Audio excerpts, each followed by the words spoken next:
ఉన్న బంగారాన్ని విడిపించి ఆ రోజు ఆన్లైన్ రేటుకే మేము కొంటాం. Sharma gold company. అందరికీ నమస్కారం. శ్రీమాత్రే నమః. దేవీ శరన్నవరాత్రుల శుభాకాంక్షలు. ప్రస్తుతం మనతో పాటు ఉన్నారు శ్రీ శ్రీ శ్రీ ఆనంద శివకామేశ్వరి సన్నిధానం పీఠాధిపతులు శ్రీ శ్రీ శివకామేశ్వరి ఆనందమయ్య అమ్మ. మాతాజీతో మాట్లాడి ఈ నవరాత్రుల్లో ఏ రోజు ఏ రకమైన అలంకారం చేయాలి అమ్మవారికి, అలాగే ఎటువంటి నైవేద్యం సమర్పించాలి, ఏ రంగు అమ్మవారికి ప్రీతి, ఎలాంటి పుష్పాలు పెట్టాలి, ఎలాంటి నామస్మరణ మనం ఆ రోజంతా చేయాలి తెలుసుకుందాం. మాతాజీతో మాట్లాడదాం. అమ్మ నమస్కారం. శ్రీమాత్రే నమః. శ్రీమాత్రే నమః. ఎలా ఉన్నారు? బాగున్నానమ్మా. దేవీ శరన్నవరాత్రుల శుభాకాంక్షలు మీకు. నీకు కూడా. మనందరికి ఇష్టమైనటువంటి పండుగ. అవునమ్మా. అమ్మ, మూడవ రోజు. అవును. మూడవ రోజు అమ్మవారిని ఎలా అలంకరించుకోవాలి, ఏ రూపంలో అమ్మని ధ్యానించుకోవాలి, ముందుగా వివరించండి. యాదేవి సర్వభూతేషు క్షుదారూపేణ సంస్థిత. నమస్తశ్యై నమస్తశ్యై నమస్తశ్యై నమో నమః. శ్రీ గురుభ్యో నమః. సుమన్ టీవీ ప్రేక్షకులందరికీ కూడా శరన్నవరాత్రి శుభాకాంక్షలు. ఎంతో భక్తి శ్రద్ధలతో పూజ చేసుకుని అమ్మవారి కృపకు పాత్రులు కాగలరు. ఇక మూడవ రోజు అలంకారం అన్నపూర్ణాదేవి.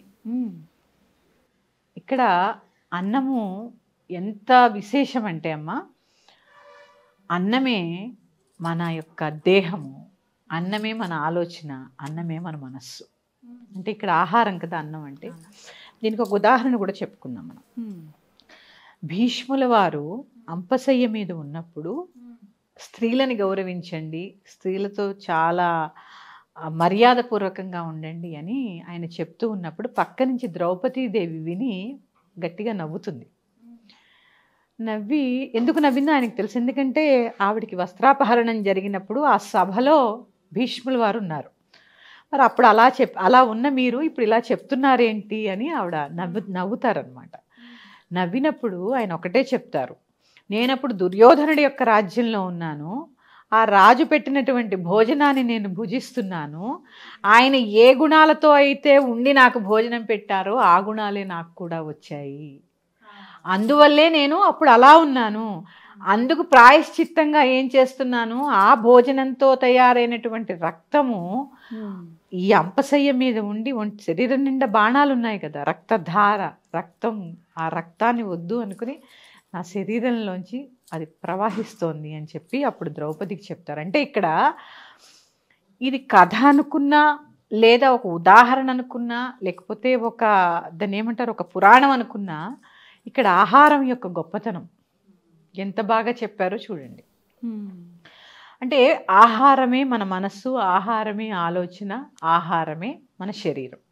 తిన్న ఆహారము జీర్ణమై సగం రక్తం కింద మారుతుంది, సగం బుద్ధి కింద మారుతుంది, సగం మనస్సు కింద మారుతుంది. ఇలాంటి ఆహారాన్ని మనకిచ్చే దేవత అన్నపూర్ణాదేవి. ఇలాంటి ఆహారాన్ని మనం ఎంత గౌరవించాలి, ఇది మనం తెలుసుకోవాల్సింది. అన్నం పరబ్రహ్మ స్వరూపం. దీని గురించి మళ్ళీ మనం చాలా విషయాలు చెప్పుకునే ఉన్నాయి. ఇప్పుడు అవతార విశిష్టత చెప్పుకుందాం. అన్నపూర్ణాదేవి తెలుసు కదా, అన్నపూర్ణ, పూర్ణం, అన్నమే పూర్ణం. శివుడికి కూడా భిక్ష వేసేటటువంటి తల్లి. ఇక్కడ దేవాలయాల్లో అమ్మవారికి ధరింపచేసేటటువంటి చీర రంగు గంధము కలరు లేదా నిమ్మపండు రంగు చీర ధరింపచేస్తారు, లేత నిమ్మపండు రంగు ధరింపచేస్తారు. ఆ రోజు ఏ దేవాలయాల్లో అయితే అన్నపూర్ణాదేవి ఉంటారో అంత ఎత్తు అన్నం రాసిపోసి ఆ అన్నాన్ని దానం చేస్తూ ఉంటారు. అన్నదానం జరుగుతుంది. ఇక్కడ మన పీఠంలో కూడా అంతే, అన్నం రాసిపోసి ఆ రోజు అమ్మవారి ఎంత ఎత్తు అయితే ఉన్నారో అంత ఎత్తు రాసిపోసి ఆ అన్నం అంతా కూడా ఆ రోజు దానం చేయడం జరుగుతుంది. అంటే ఇక్కడ చూడండి, ఏ మనిషి అయినా ఎన్ని దానాలు పుచ్చుకున్నా కూడా తృప్తి చెందడు. అదే అన్నదానం భుజించగానే చాలంటారు. అంటే అన్నం యొక్క గొప్పతనం ఇక్కడ. అందుకే అన్నపూర్ణే సదాపూర్ణే శంకర ప్రాణవల్లభే జ్ఞాన వైరాగ్య సిద్ధ్యర్థం భిక్షాన్ దేహీ చ పార్వతి. అంటే ఇక్కడ మనం గ్రహించవలసింది ఈ శ్లోకంలో, అన్నము ద్వారానే జ్ఞానము. అంటే ఇప్పుడే చెప్పాను, అన్నమే మన ఆలోచన, అన్నమే మన శరీరం అని. అంటే మనం భుజించే ఆహారం ద్వారానే మనకి జ్ఞానం కూడా సిద్ధిస్తుంది. అందుకే భగవంతుడికి సమర్పించి తింటే అది ప్రసాదమయ్యి సాత్విక గుణాన్ని కలిగి ఉంటుంది. అందుకే అన్నం పరబ్రహ్మ స్వరూపం, అన్నాన్ని గౌరవించండి. ఇక ఇక్కడ ఇందులోనమ్మా మనం అన్నపూర్ణాదేవి అవతారం చూసుకుంటే శివుడు భిక్షు పాత్ర పట్టుకుని ఉంటాడు అక్కడ. ఇక్కడ కొంచెం వివరంగా నవరాత్రుల అవతారాలు చెప్పుకునే ప్రయత్నం చేద్దాం. బాలా త్రిపుర సుందరి, తర్వాత గాయత్రి, తర్వాత అన్నపూర్ణ. నవదుర్గల్లో తీసుకుంటే శైలపుత్రి, బ్రహ్మచారిణి, చంద్రఘంట. అవునమ్మా. అంటే ఇక్కడ చూడండి, బాలా త్రిపుర సుందరి అంటే బాలగా ఉన్న మనము బ్రహ్మచారిణిగా ఒక తపస్సులో ఉండి గాయత్రిగా జ్ఞాన సముపార్జన చేస్తూ, అంటే ఇక్కడ అన్నపూర్ణగా మారం. అంటే ఇక్కడ మనము కుమారిగా ఉండి కొంచెం ప్రౌఢ వయసులోకి వచ్చి వివాహమైన తర్వాత స్త్రీగా పరిణితి చెంది అక్కడ అన్నపూర్ణాదేవి ఎవరికి భిక్ష వేస్తోంది? శివుడికి, అంటే భర్తకి. అంటే నీ ఇంటికి నువ్వే అన్నపూర్ణవి. అంటే ఇక్కడ ఏంటంటే అమ్మా, ఈ నవరాత్రులన్నీ మనం బయట జరుగుతున్నాయి అనుకుంటున్నాం, కానీ మన జీవితంలో కూడా అవే ఉన్నాయి. ఇంకా వెళ్లే ముందు ఒక్కొక్క అవతారము మన జీవితంలో ఎలా అన్వయించుకోవచ్చో చెప్తాను. ఇక్కడ మన వివాహం అవగానే మనకి ఇంకా అప్పటికి సంతానం అది ఏర్పడదు. మొదటగా భర్తకి భిక్ష, అంటే భర్తకి అన్నపూర్ణలా అన్నం వండి వడ్డించేటటువంటి పాత్రని మనం కలిగి ఉంటాం. అంటే అక్కడ అర్థం చేసుకోవాల్సింది ఏంటి అంటే, ఎంత శ్రద్ధగా ఈవిడ పెట్టాలి, ఏవి విమర్శించకుండా. అక్కడ భిక్షువుగా ఎందుకున్నాడు అంటే, భిక్ష వేసినప్పుడు విమర్శించరు, పెట్టింది తీసుకోవాలి. అంటే ఆవిడ ఎంతో శ్రమపడి వండినటువంటి భోజనాన్ని ఎటువంటి విమర్శ లేకుండా ప్రసాదం కింద స్వీకరించాలి భర్త. ఇంత ఉంది దాంట్లో. ఏదో మనం అక్కడ శివుడు బొమ్మ పెట్టి ఒక భిక్ష పాత్ర పెట్టడం కాదు, దాని యొక్క లోపల ఉన్న తత్వం. అసలు ఈ నవరాత్రులు అంటేనే ఎంతో విశేషం కదమ్మా. అందుకని ఈ అన్నపూర్ణాదేవిని గౌరవించడం అనేది చాలా అవసరము. ఇదే శ్లోకం, అన్నపూర్ణే సదాపూర్ణే శంకర ప్రాణవల్లభే జ్ఞాన వైరాగ్య సిద్ధ్యర్థం భిక్షాందేహీ చ పార్వతి. ఇదే శ్లోకంతో చక్కగా 16 ఉపచారాలు చేయొచ్చు. తర్వాత అన్నపూర్ణాష్టకం అందరికీ వచ్చే ఉంటుంది, కాకపోతే ఒక్కటి మాత్రం చెప్తాను.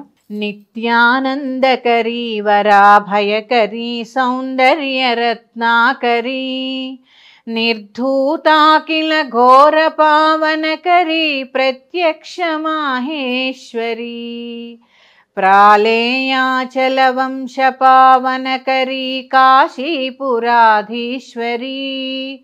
భిక్షాన్నేహి కృపావలంబనకరీ మాతా అన్నపూర్ణేశ్వరీ మాతా అన్నపూర్ణేశ్వరీ. ఆ శ్లోకంలో కూడా ఏముంది? నిత్య ఆనందాన్ని ప్రసాదించే తల్లి, వరాలని అభయాలని ఇచ్చేటటువంటి తల్లి. ఆ శ్లోకంలో చూడండి, సౌందర్య రత్నాకరి, సౌందర్యానికే రత్నంలా ఉంది.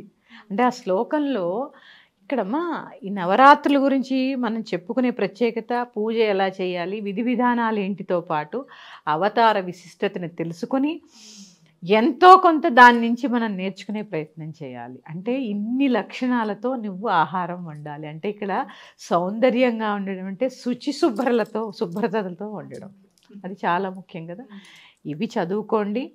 ఇంకా అన్నపూర్ణ స్తుతులు చాలా మనకి ఇప్పుడు గూగుల్లో అవైలబుల్గా ఉంటున్నాయి, దొరుకుతున్నాయి, కాబట్టి చదువుకోండి. కాకపోతే ఎంత కుదిరితే అంత అన్నదానం చేయండి ఈరోజు. ఎంత ఇంటికి వచ్చిన వారికి భోజనం లేదు అనకుండా అన్నం పెట్టండి, చాలా విశేషం. ఎందుకంటే ప్రతి స్త్రీ జీవితంలో అన్నపూర్ణగా మారుతుంది. తన ఇంటికి తనే అన్నపూర్ణ. అందుకని ఆ అన్నపూర్ణాదేవి అక్కడ ఉంది, ఇక్కడ ఉంది. కాబట్టి ఎప్పుడూ సుభిక్షంగా అన్నపూర్ణలాగే మీ ఇల్లు ఉండాలంటే, ఎవరు వచ్చినా అన్నదానం చేసేలాగే మీ చెయ్యి ఉండాలి, మీ మనస్సు ఉండాలని కోరుకుంటూ మరొక్క అవతారం యొక్క అంశంతో మీ ముందుకు వస్తాను. శ్రీమాత్రే నమః. స్వస్తి.